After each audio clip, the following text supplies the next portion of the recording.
Une balade au fil de l'eau. Pour une dizaine de jours, ce couple parisien s'offre une échappée belle, la Loire, de Nantes à Blois, en passant par le pont d'Ancenis. On ne voulait pas partir très très loin cet été.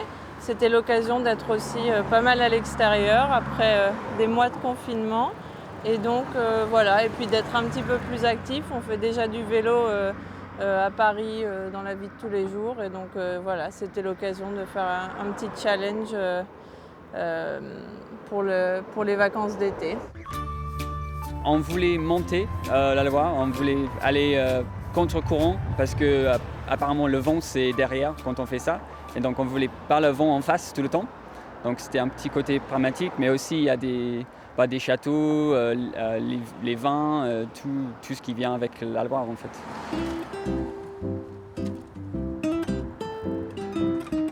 Première étape du jour, à Saint-Florent-le-Vieil, où le souvenir de Julien Gracq, le charme des vieilles pierres et du panorama attire chaque été les touristes, avec ou sans Loire à vélo.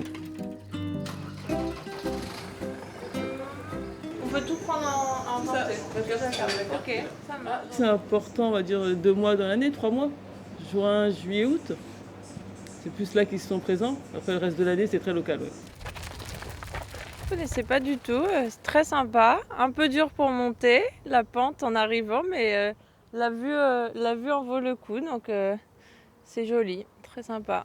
Quand on pense à la France, c'est ce qu'on pense, c'est les vignobles, les paysages et oui, des petits villages partout.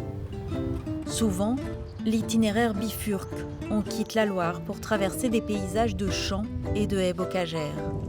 Entre Ancenis et leur étape du soir à Montjean-sur-Loire, nos cyclistes ont parcouru 35 km au rythme d'une promenade. En avant et en arrière-saison, on a plus des personnes seules qui partent un petit peu en pèlerinage, on va dire. Sur la période estivale, c'est plus des familles avec des enfants. On a autant d'étrangers que de Français. En type d'hébergement, donc on a des hébergements équipés pour l'itinérance qu'on loue en nuitée. Donc les petites cabanes de randonneurs ou les tentes équipées, où là effectivement ils ont les lits et tout ce qu'il faut pour passer la nuit. Je pense là, première chose, piscine. Pas de question, il fait beau, on a fait du sport, donc piscine pour relaxer un petit peu.